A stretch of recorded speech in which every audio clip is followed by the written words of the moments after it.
Hello students, welcome to Science Coaching Classes, and today we are going to learn, that is our part number 2 of biology, chapter number 2, reproduction in lower and higher animals, part 2. In previous part 2 we have learned about the reproduction of definition of reproduction in human beings, then gamete formation also we learn. What do you mean by budding? That also we learned in the previous parts. Various process of human reproduction, that also we can see. Okay. Then sexual reproduction also in human beings, that also we can see. Types of sex organs, that also learn. That concept also learn in the previous part. And after that we learn the male reproductive system, reproduction system or reproductive system.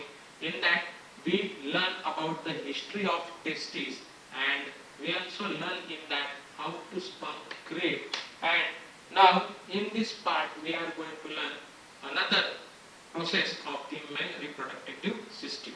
आता last video मध्ये किंवा previous video मध्ये मी तुम्हाला ही diagram तुम्हाला सांगितली होती आणि तुम्हाला सांगितलं होतं की तुम्ही याचं लेबलिंग करा. आणि हे लेबलिंग करण्यासाठी मी तुम्हाला इथे मला नेटवरती अशी डायग्राम मिळाली, त्यानुसार मी तुम्हाला इथे मी रिप्रेझेंटेटिव्ह करतोय. आणि अशा पद्धतीने आपण आता या डायग्रामवरूनच पुढच्या सगळ्या गोष्टी शिकूया. सो या सगळ्या गोष्टी तुम्हाला माहित असणं गरजेचं आहे आणि यानुसारच आपल्याला या मेल रिप्रोडक्टिव्ह सिस्टीमची आपल्याला अभ्यास करायला याची संपूर्णता मदत होणार आहे. सो आता सगळ्यात महत्त्वाचं म्हणजे जर इथे तुम्ही जर बघितलं तर या 10 नंबरला आपण लेबलाइज करतो, that is a penis. Okay. So त्यानंतर हे जे दोन तुम्हाला इथे हे ओव्हल शेप सारखे तुम्हाला हे दिसतात त्याला आपण म्हणतो टेस्टिस. ओके. टेस्टिस आपण म्हणतो. आणि लास्ट टाइम आपण टेस्टिस बद्दल बरीचशी चर्चा केली होती. तर टेस्टिस मध्ये कशा पद्धतीने ऑलरेडी मी ते तुम्हाला ऑलरेडी ते अजून एक डायग्राम दाखवलेली आहे की हे हा झाला टेस्टिसचा डायग्राम. मग या टेस्टिस मध्ये कशा पद्धतीने आपण हे टेनिका व्हेजिनालिस, टेनिका अल्बिजिनिया, त्याच्यानंतर स्पेक्ट्रम काय आहे, लोब्युलस काय आहे, सेमिफर्निस ट्यूब्युल काय आहे, या सगळ्या गोष्टींचा आपण अभ्यास तिथे केला होता. आणि या टेस्टिसला कव्हरिंग करताना हा जो आहे त्याला स्क्रोटम असं आपण म्हणतो. स्क्रोटम बद्दल आता ह्या व्हिडिओज मध्ये किंवा ह्या पार्ट मध्ये आपण बऱ्याच गोष्टी आपण लर्न करणार आहोत. मग या टेस्टिसला कव्हरिंग असतो तो म्हणजे एक कव्हरिंग असतो आणि असा कॉईल शेप कव्हरिंग असतं. आता एक गोष्ट लक्षात ठेवा की एक साइडचं जरी दाखवलं तरी एक गोष्ट लक्षात ठेवा की एक पेअर मध्ये असतं. ओन्ली हा जर पार्ट सोडला हा फक्त सिंगल असतो आणि बाकी सगळे पेअर मध्ये असतात. ही गोष्ट मात्र तुम्ही लक्षात ठेवा. सो हा जो टेस्टिस आहे या टेस्टिसला कव्हरिंग करण्यासाठी हा आहे आपला इपिडेमियस. ओके. इपिडेमियस हा याला इपिडेमियस म्हणतो. ओके. मग इपिडेमियस मध्ये इपिडेमियसच्या नंतर ह्या टेस्टिस मधून जेव्हा स्पर्म बाहेर येतो त्यावेळेस ते इपिडेमियस मध्ये येतं आणि इपिडेमियसच्या थ्रू तो जातो कोणाकडे, वेस डेफर्स कडे. हा दिस इज कॉल्ड एज अ वेस डेफर्स. ओके. दिस इज युअर वेस डेफर्स. याला आपण वेस डेफर्स म्हणतो. म्हणजे ही जी लाईन आहे किंवा ही जी पाईप आहे याला आपण वेस डेफर्स असं आपण म्हणतो. त्यानंतर हा आपला युरेनियो जेनिटल डक्ट. युरेनियो जेनिटल डक्ट म्हणजे याला युरेथ्रा देखील तुम्ही म्हणू शकता, जसं युरेनो जेनिटल डक्ट देखील म्हटलं जातं. त्यानंतर हे आपल्याला जसं वाटाणासारखं दिसतात या सगळ्या गोष्टीला आपण कॉपर्स ग्लँड असं आपण म्हणतो. Cowper's glands. ओके. याचे फंक्शन आपल्याला याच्यामध्येच याच व्हिडिओमध्ये मी सगळ्या ह्या गोष्टी तुम्हाला मी लर्न म्हणजे शिकवणार आहे की कशा पद्धतीने ही प्रोसेस होते आणि कशा पद्धतीने आपल्याला ह्या पद्धतीने रिप्रोडक्टिव्ह सिस्टीमचा आपल्याला कशा पद्धतीने उपयोग होऊ शकतो. नंतर हा जो पार्ट दिसतोय हर्ट शेप, बरोबर, हा जो हर्ट शेप उलटा हर्ट दिसतोय बघा, याला आपण म्हणतो प्रोस्टेट ग्लँड व्यास प्रोस्टेट ग्लँड असं आपण म्हणतो. त्यानंतर हे जे ब्ल्यू कलरचे तुम्हाला हे जे पार्ट दिसतोय याला आपण सेमिनल वेसिकल्स असं आपण म्हणतो. Seminal vesicles. नाव लक्षात ठेवा, त्याचं फंक्शन आपल्याला लिहायचं आहे. 2-3 मार्कांचे फंक्शन्स तुम्हाला पेपरला विचारले जाऊ शकतात. त्यानंतर ह्या इथे एक ह्याच्या पाठीमागे या ज्या पोस्टेज ग्लँडच्या पाठीमागे ह्याच्या मार्फत एक अजून एक डक्ट तयार होतो त्याला आपण म्हणतो इजॅक्युलेटरी डक्ट. Ejaculatory duct. आणि हा युरिनरी ब्लॅडरच्या बिहाइंड असतो. तर अशा पद्धतीने ही याची संपूर्ण आपण इथे नावं पाहिली. ओके. सो आता वन बाय वन आपण याचे जे काय आहे की कशा पद्धतीने ही सिस्टीम वर्कआउट होते याचा इथे आपल्याला काय करायचं आहे, अभ्यास Okay, I hope so you can understood very well that. So in male reproductive system आपण ऑलरेडी टेस्टिस हा ए पार्ट मध्ये आपण बघितला होता. टेस्टिस मध्ये आपण पाहिलं की सेमीफर्नियल ट्युबेल्सच्या माध्यमातून स्पर्म कशा पद्धतीने क्रिएट होतात आणि स्पर्म्स बद्दल आपण बरीचशी माहिती घेतली होती की स्पर्म डेव्हलप कशा पद्धतीने होतो. सो आता याच्यामध्ये स्पर्म डेव्हलप झाल्याच्या नंतर पुढची प्रोसेस काय आहे ते आपल्याला इथे लर्न करायचे. So accessory ducts. Okay, in accessory ducts. Okay, पहिला पार्ट आहे तुमचा ॲक्सेसरी डक्ट. मग आता ह्या ॲक्सेसरी डक्ट मध्ये काय काय इन्क्लूड आहे? याच्यामध्ये इन्क्लूड आहे rete testis. Okay, like see rete testis. Okay, ह्या कशाच्या पार्ट मध्ये? टेस्टीच्या पार्ट मध्ये. बरोबर, टेस्टीज मध्ये आपण बघतोय टेस्टीज. रेटिटेस्टीज हा एक पार्ट आहे. हा रेटिटेस्टीज कुठे असतो? ह्या इथे असतो, राईट. त्याच्यानंतर vasa efferentia, that is a network of tubule. हे सगळे आपण ट्युबिल्स पाहिले होते, राईट. हे सगळे ट्युबिल्स आहेत आणि या सगळ्या ट्युबिल्सचं नेटवर्क कुठे तयार होतं? त्याच्या रेटिटेस्टीस पाशी एकत्रित येऊन जमा होतं, राईट. हे आपण ऑलरेडी ट्रान्झिशनल सेक्शन ऑफ टेस्टिस म्हणजे प्रिव्हियस व्हिडिओ मध्ये आपण सगळं लर्न केलं होतं की कशा कशा पद्धतीने तयार होतं. हे लॉब्युल्स आहेत, बरोबर आहे. त्या लॉब्युल्सच्या आतमध्ये हे असलेले हे जे काय आहेत तर आपले काय झाले तर तिथे वेस एफर्शिया हे क्रिएट होतात. हे वेस एफर्शिया तुम्हाला दिसत आहेत, राईट. सो त्यानंतर इपिडेमियस. हे 3 टाइपचे इपिडेमियस आपल्याला पाहिजे. ते कशा कशा पद्धतीने वर्किंग होतात हे देखील आपण पाहणार आहोत. हे तुम्हाला बघताना इथे दाखवलेले हे कुठले कुठले पार्ट्स आहेत आपल्या टेस्टिस मध्ये हे तुम्हाला इथे मी शो करतोय. Okay, so after that vas deferens. Okay, this is your vas deferens. Okay, हा व्यास डेफर्स आहे म्हणजे इथून स्पर्म बाहेर पडण्यासाठी ही जी हे आहे काय आहे की जो पाथ आहे तो that is called vas deferens. Okay, त्याच्यानंतर इजॅक्युलेटरी डक्ट जो की ऑलरेडी इथे हार्ट शेप मध्ये तुम्हाला इथे दाखवण्यात आलेला आहे की ह्याच्या बिहाइंड असतो आणि त्याच्यासाठी हा सेमिनल वेसिकल हा तुम्हाला खूप कामामध्ये येतो. आणि आफ्टर दॅट युरेथ्रा म्हणजे हा युरिनोजेनिक्शियल डक्ट आपण त्याला म्हणतो. मग आता प्रोसेस कशी होते पहा. Rete testis are the network of seminiferous tubules formed at the surface of posterior surface of the testis.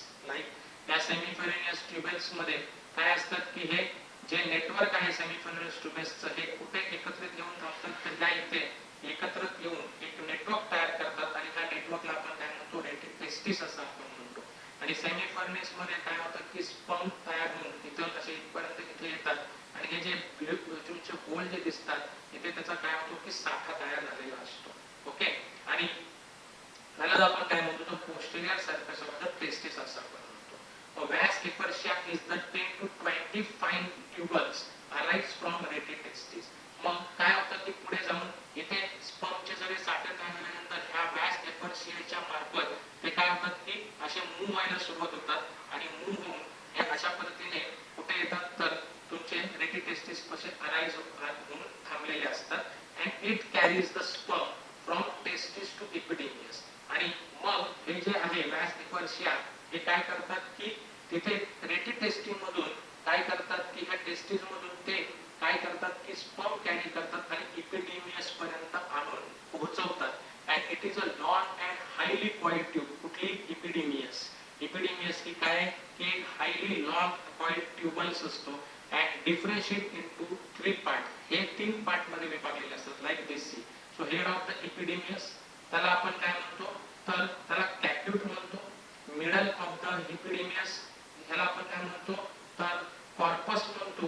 आणि lower that is a coda. Okay, म्हणजे काय होतं की हा जो रेटिटेस्टिस हा कोणाला कनेक्टेड असतो तर त्या व्यासा एफर्शियाला. आणि व्यासा एफर्शिया हा काय करतात की लोअर इपिडेमियस पासून ते हेड ऑफ द इपिडेमियस पर्यंत काय करतात? इपिडेमियस मध्ये काय म्हणून ठेवतात तर स्पर्म मूव्ह करण्याचं काम या गोष्टी करत असतात. आय होप सो की तुम्हाला हे चांगल्या पद्धतीने समजत असेल.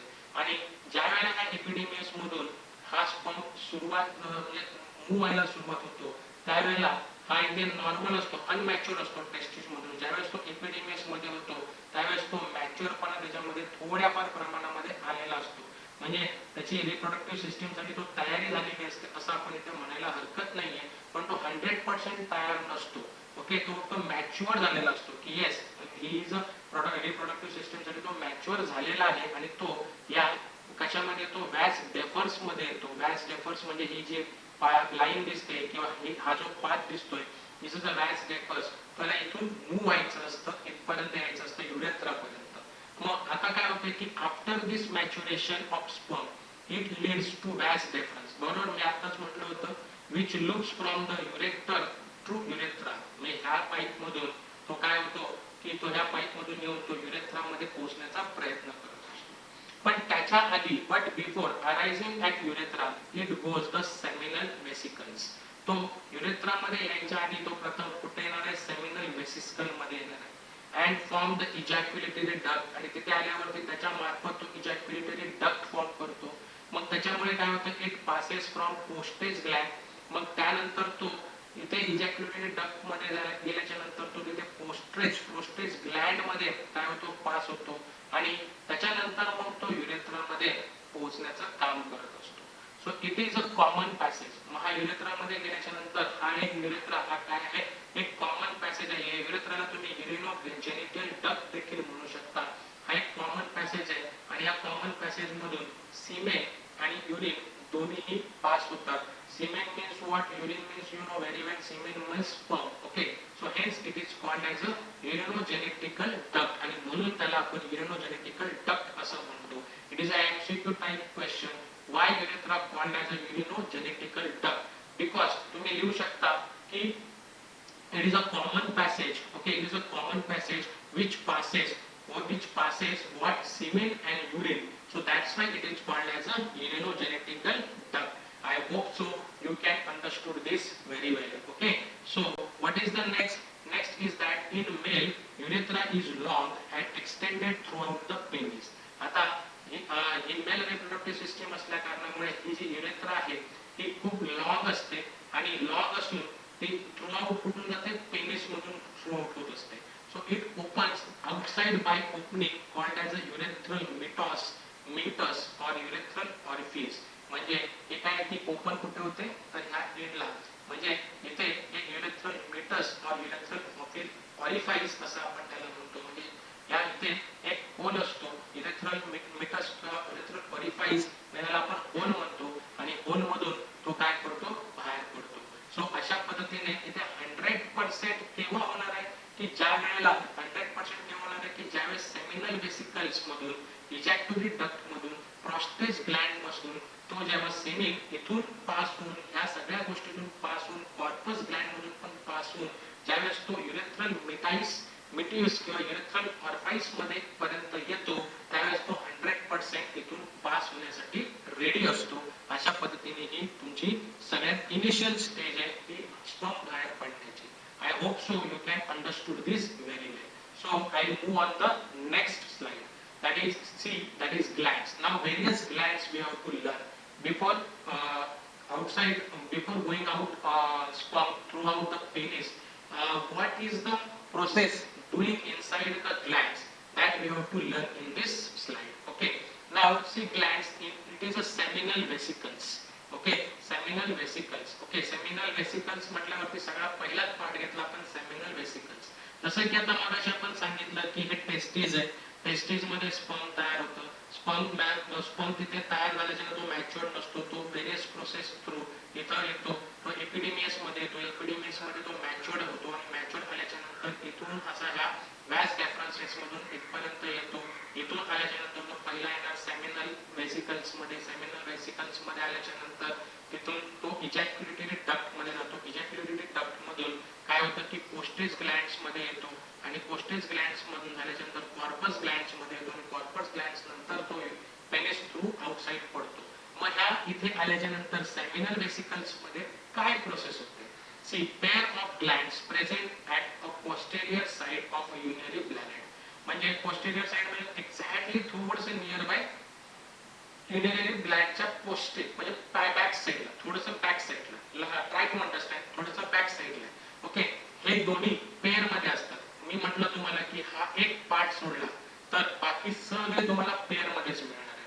So it is also MCQ type of a question in male reproductive system which portion is not in pair. So which portion? The penis portion is not in pair. Okay, so pairs of glands present in at a posterior side, okay, of a urinary bladder, of a urinary bladder. Okay, याच्या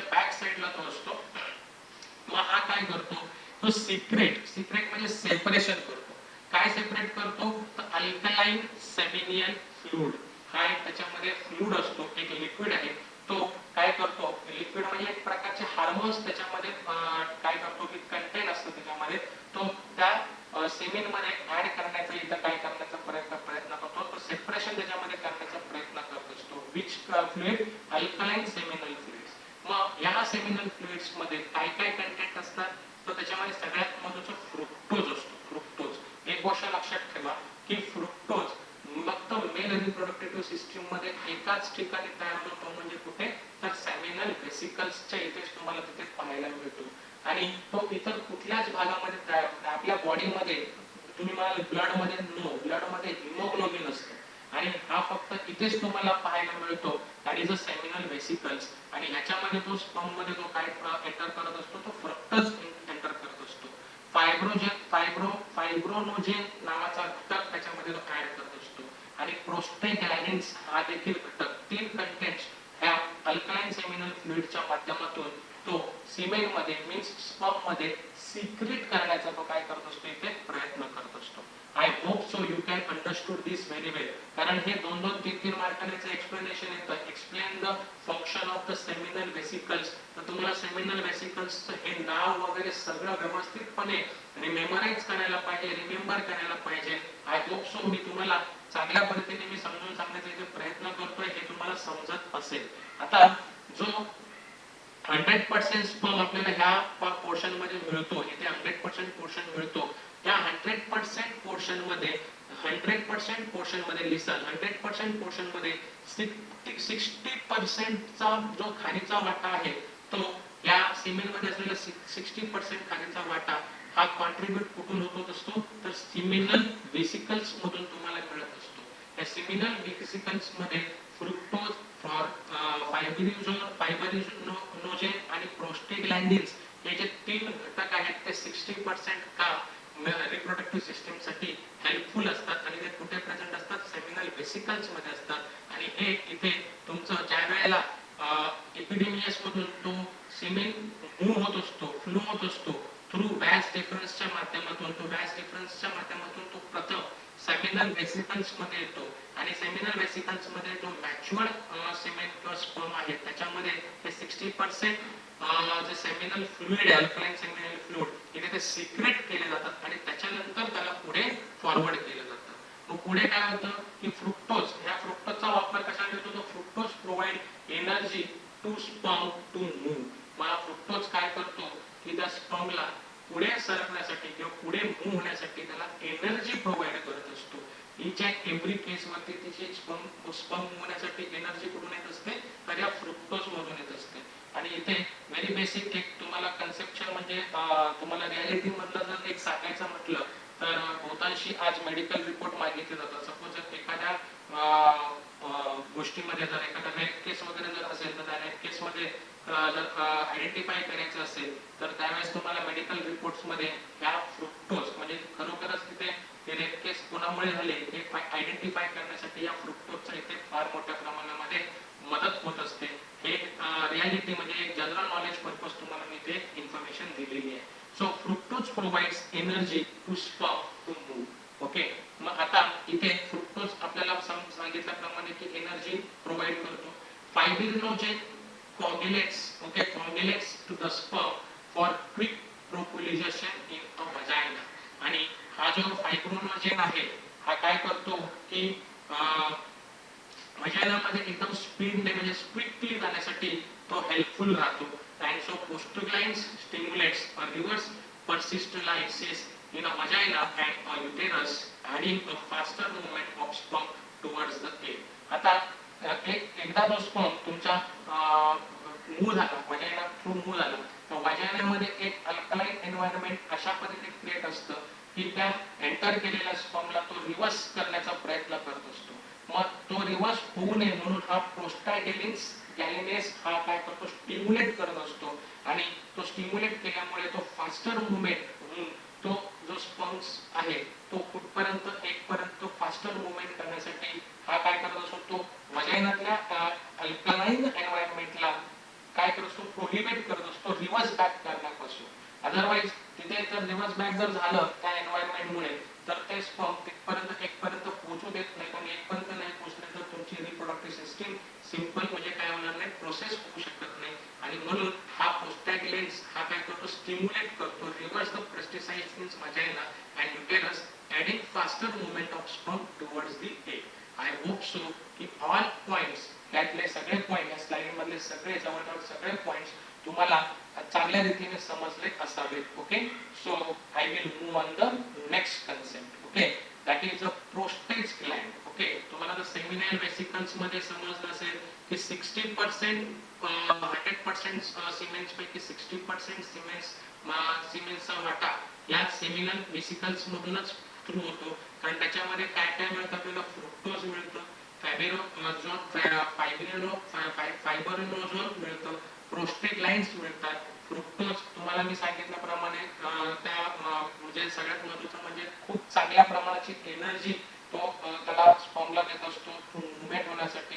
फायब्रोनिजेन हा काय करत असतो की quick population करत असतो वजायनामध्ये, आणि हा वजायनामध्ये काही अल्कलाईन जे एन्व्हायरमेंट आहे त्याला काय करून अपोज करून ते एग्सच्या पर्यंत लवकरात लवकर कसं पोहोचता येईल त्याचा प्रयत्न त्या प्रोस्टॅग्लॅंड्स म्हणून होत असतो.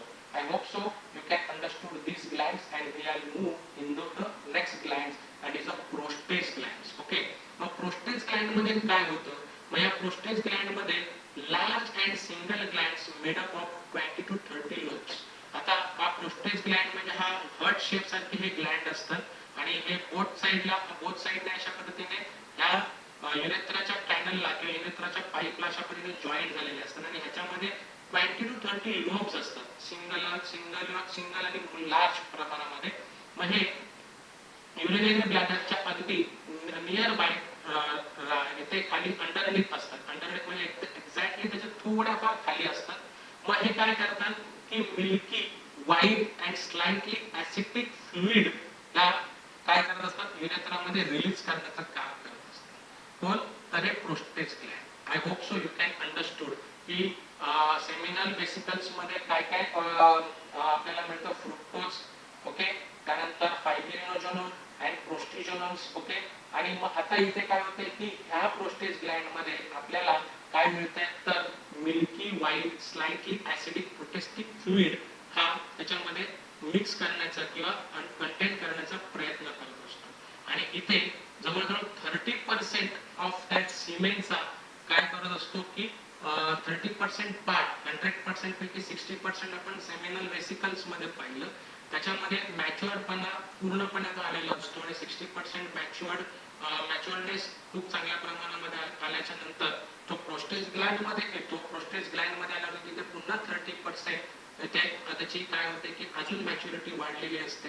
आणि ह्याच्यामध्ये काय असतं तर ह्या milky white slightly acidic prostatic fluid मध्ये तर त्याच्यामध्ये तुम्हाला सिट्रिक ऍसिड हे कंटेन असतात, त्याच्यानंतर फॉस्फेट असतात. ओके, त्याच्यानंतर व्हेरियस एन्झाईम्स तिथे तुम्हाला तिथे पाहायला म्हणजे त्यामध्ये त्या सिमेंटमध्ये ऍड होतात, फॉर्म होतात. ओके, मग ह्याची कामं काय असतात तर सगळ्यात म्हणजे acid phosphatase provide a protection to the sperm inside the vaginal acidic environment. म्हणजे आता तुम्हाला मगाशीच मी प्रिव्हियस स्लाइड मध्ये सांगितलं की वजायनाच्या ह्याच्यामध्ये वजायनामध्ये बऱ्याच प्रमाणामध्ये ऍसिडिक एन्व्हायरमेंट असतं आणि हे स्पर्मला किल करण्याचं काम करत असतात. रादर दॅन वजायनाच्या ऍसिडिक एन्व्हायरमेंटमुळे काय होतं की जे स्पर्म्स असतात ते इझिली काय होतात, डेड होतात. आणि त्याच्यामुळे मग हे जे सिट्रिक ऍसिड तुम्ही जर पाहिलं असेल, सिट्रिक ऍसिड आपण कशात पाहतो, लेमन मध्ये, म्हणजे थोडेसे फार आंबट पद्धतीचा ऍसिड असतो. हे फॉस्फेट ऍसिड आणि हे व्हेरियस जे एन्झाईम असतात हे जे कुठे प्रेझेंट असतात तर प्रोस्टेज ग्लँड मध्ये. ते ज्यावेळेस या 60% वर्किंग झाल्याच्या नंतर सेमिनल वेसिकल्स मधलं वर्किंग झाल्याच्या नंतर इजॅक्युलेटेड डक्ट मधून ज्यावेळेस ते इथे पोहोचतात त्यावेळेस ते एन्झाईम्स त्याच्यामध्ये ऍड केले जातात आणि ह्या एन्झाईम्समुळे ज्यावेळेस ते वजायनल ऍसिडिक एन्व्हायरमेंट मध्ये एंटर करतात त्यावेळेला तिथं जे ऍसिडिक एन्व्हायरमेंट काय करतं की या ऍसिडिक एन्व्हायरमेंट मुळे न्यूट्रल होतात आणि न्यूट्रल झाल्यामुळे काय होतं की स्पर्मला प्रोटेक्शन मिळण्याचं काम त्या प्रोस्टेज ग्लँड मुळे तिथं वजायनल एन्व्हायरमेंट मध्ये होत असतं. I hope so you can understood that very well. Okay, so I will move on the next slide. Okay, so next slide. Okay, seminal vesicles झालं, त्याच्यानंतर प्रोस्टेट ग्लॅंड झालं.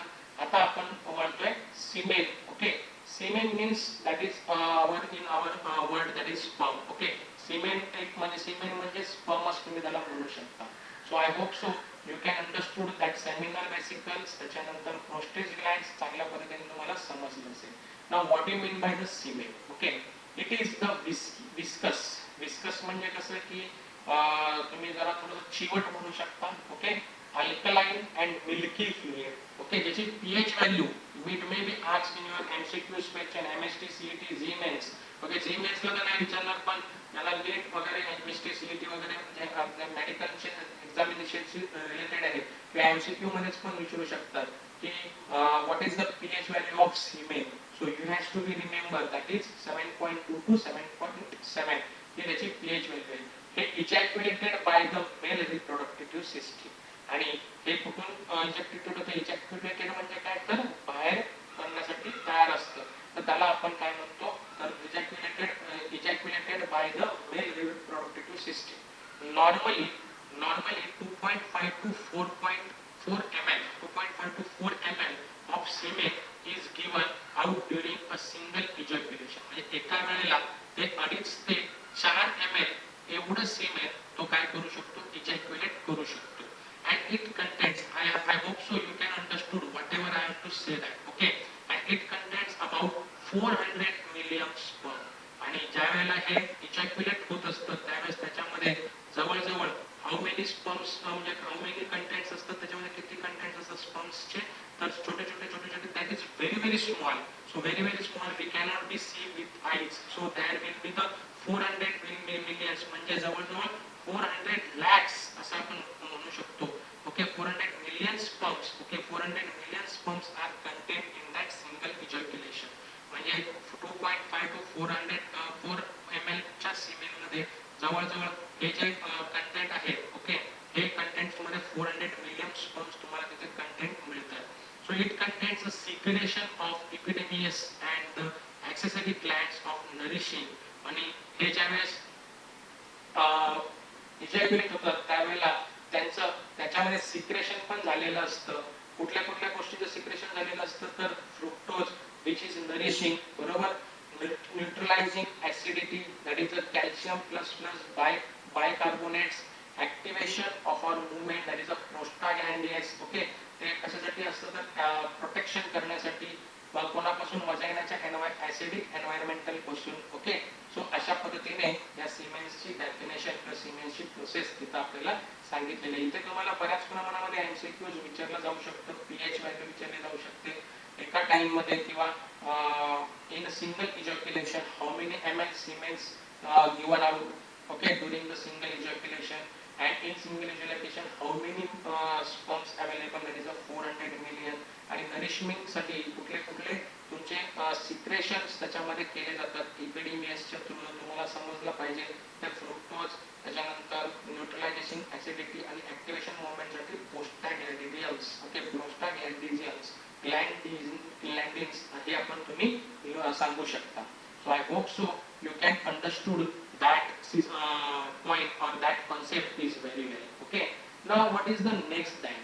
Okay, that is a external genitalia. Okay, external genitalia means external genetic असं आपण इथे consider करू शकतो. मग आता ही प्रोसेस तुम्हाला सगळ्यांना समजली असेल की पहिलं काय असतं की टेस्टिस मध्ये आपण काय होतं की पहिलं स्पर्म तयार होतं. ते स्पर्म नॅचरल म्हणजे मॅच्युअर्ड नसतं. मग ते स्पर्म काय होतं की इपिडेमियस मध्ये एंटर होतं. मग इपिडेमियस मध्ये एंटर होत असताना ते मॅच्युअर्ड झालेलं असतं. इपिडेमियसच्या मार्फत ते मुवताना इपिडेमियस थ्रू मुवताना मॅच्युअर्ड होतं. पण मॅच्युअर्ड असून सुद्धा ते 100% मॅच्युअर्ड नसतं. मग ते इपिडेमियसच्या थ्रू ते काय होतं की व्हॅस डिफरन्सेसच्या मधून ते कुठे येतं, तर सेमिनल वेसिकल्स मध्ये येतं. सेमिनल वेसिकल्स मध्ये सिक्रेशन्स होतात. मग कुठल्या गोष्टीचे सिक्रेशन होतात, तर फ्रुक्टोजचं सिक्रेशन होतं, त्याच्यानंतर प्रोस्टाग्लॅंड्सचं सिक्रेशन होतं. ओके, आणि त्याचबरोबर मध्ये सिक्रेशन झाल्याच्या नंतर मग काय, आणि फायब्रोनोजेनेटिसचं सिक्रेशन होतं. तीन तुमचे तिथे सिक्रेशन होतात. सिक्रेशन झाल्यानंतर ते 60% तो प्युअर मॅच्युरिटी त्याला झालेली असते. मग तो इजॅक्युलेटरी डक्ट मध्ये येतो. इजॅक्युलेटरी डक्ट मध्ये येण्यापूर्वी तो प्रथम प्रोस्टेज ग्लँड मध्ये जातो. प्रोस्टेज ग्लँड मध्ये त्याला व्हेरियस एन्झाईम्स तिथे त्याला मिळत असतात आणि हे एन्झाईम्स काय करत असतात तर वजायनाच्या एन्व्हायरमेंटल ऍसिडिक एन्व्हायरमेंटल पासून त्याला प्रोटेक्शन देण्याचं काम करत असतात. तर ते वेगवेगळे एन्झाईम्स बरोबर तिथे सिट्रिक ऍसिड पण त्याला मिळत असतं.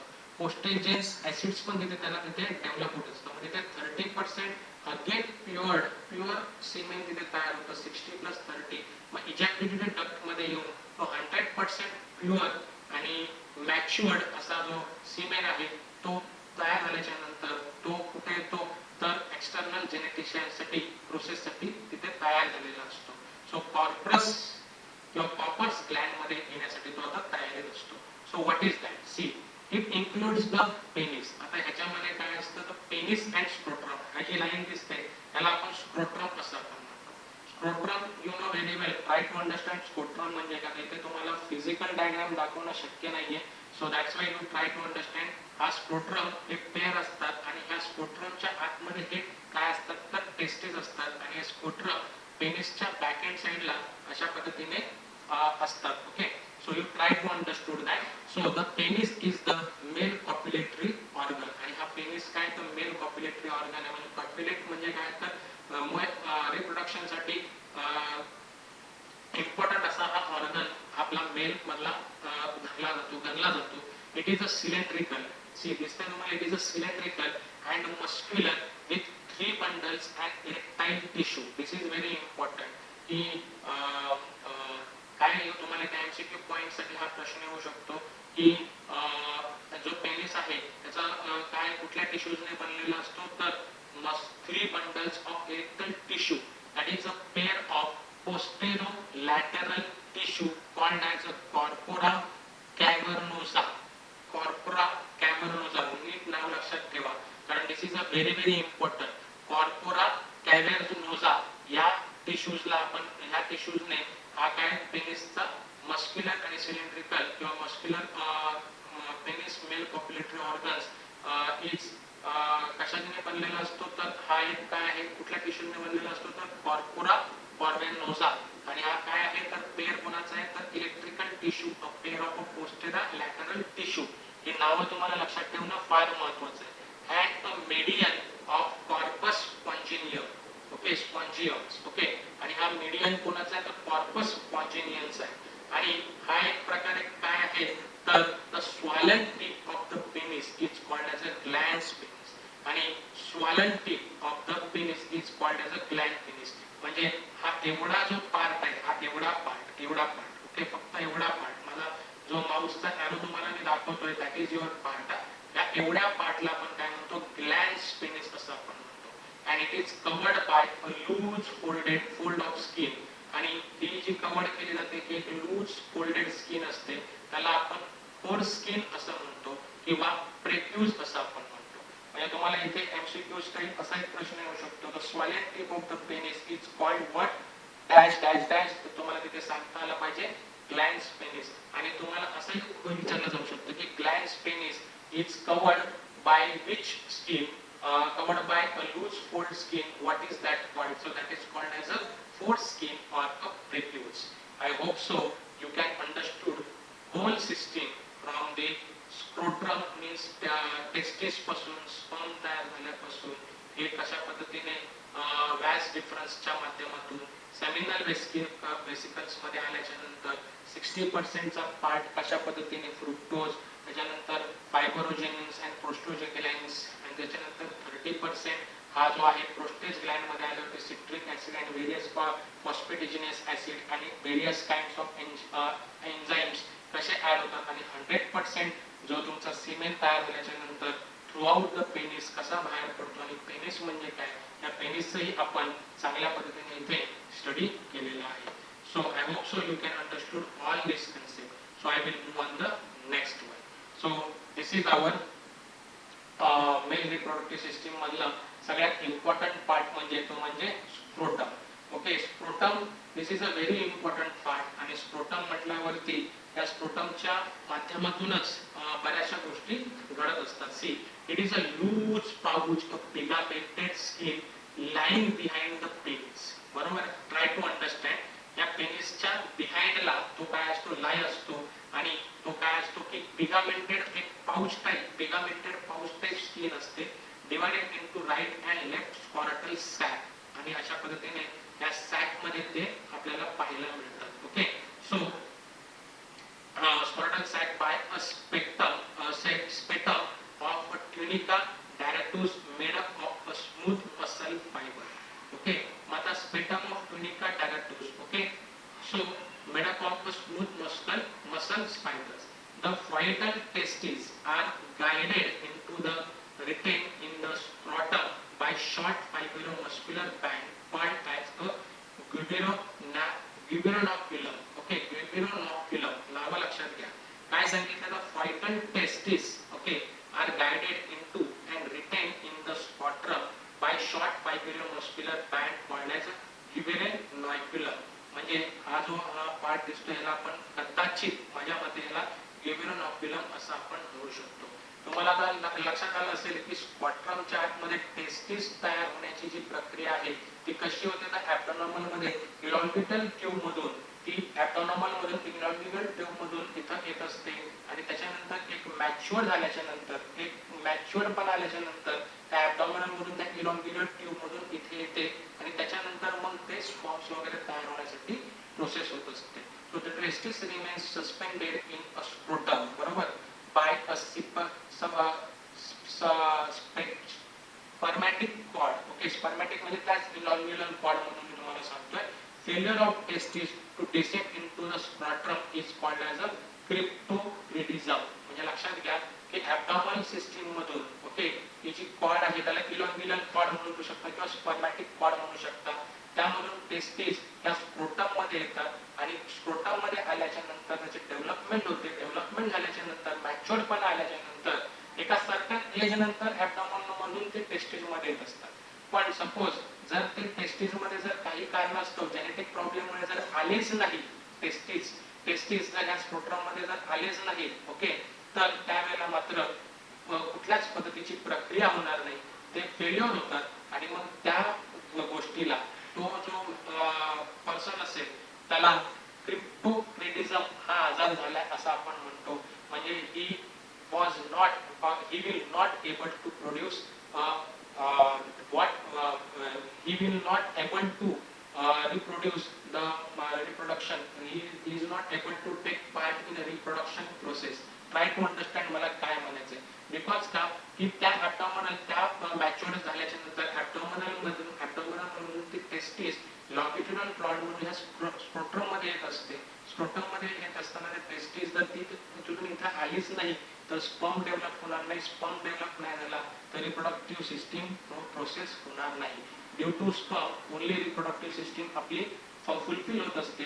आणि ती फुलफिल होण्यासाठी टेस्टिसचं काय व्हायला लागते, डेव्हलपमेंट व्हायला लागते. आणि इथे लॉंगिट्युडनल कॉर्ड मध्ये ॲब्डोमिनल मधून ज्यावेळेस ती टेस्टिसचे स्मॉल पार्टिकल्स ज्यावेळेस येतात आणि नंतर ज्यावेळेस मॅच्युअर व्हायला सुरुवात होते त्यावेळेस ते टेस्टिस डेव्हलप होत असतात. म्हणजे टेस्टिसच डेव्हलप झाले नाही तर तो आजार आपल्याला समजतो की त्याला आपण म्हणतो cryptorchidism. Okay, you try to understand whatever I have to say. The failure also result in the sterility. Okay, sterility म्हटल्यावरती तुम्हाला माहिती आहे. So the cremaster and Darotus muscular of a scrotum help in drawing testes close or away from the body. This helps in maintaining the temperature of testes to 2 to 3 degrees Celsius lower than the normal body temperature and necessary for the spermatogenesis. म्हणजे काय की ह्या testis मध्ये आपल्या बॉडीच्या temperature पेक्षा त्याचं temperature 2 ते 3 डिग्री सेल्सिअसने कमी असतं. म्हणजे काय तर आपल्या बॉडीचं टेम्परेचर सपोज जर 40 डिग्री असेल तर त्याला मेंटेन ठेवण्यासाठी किंवा स्पर्म क्रिएट करण्यासाठी त्याच्यापेक्षा काय डिग्री कमी लागते, 2 to 3 डिग्री कमी लागतं टेस्टिसचं टेम्परेचर. म्हणजे अशा पद्धतीने जर त्याचं जर मेंटेन राहिलं तर आपल्या नॉर्मल बॉडीमध्ये काय होतं तर स्पर्मॅटोजेनिस नावाची प्रोसेस तयार व्हायला सुरुवात होते. कुठे? इथे. तर आणि तरच, अदरवाईज होणार स्पर्मॅटोजेनेसिस म्हणजेच प्रोसेस, जेनेसिस म्हणजे प्रोसेस आणि स्पर्मॅटो मीन्स स्पर्म फॉर्मेशनची प्रोसेस कधी होणार आहे तर आपल्या बॉडीपेक्षा त्याचं टेम्परेचर 2 ते 3 डिग्रीने मेंटेन राहिलं तर. ओके, आय होप सो की तुम्हाला या सगळ्या गोष्टींची चांगल्या पद्धतीने इथे चांगल्या प्रकारे माहिती मिळाली असेल आणि आजचे हे मेल रिप्रोडक्टिव्ह सिस्टीम मधले सगळेच्या सगळे कन्सेप्ट तुम्हाला चांगल्या रीतीने समजले असतील अशी आय होप सो.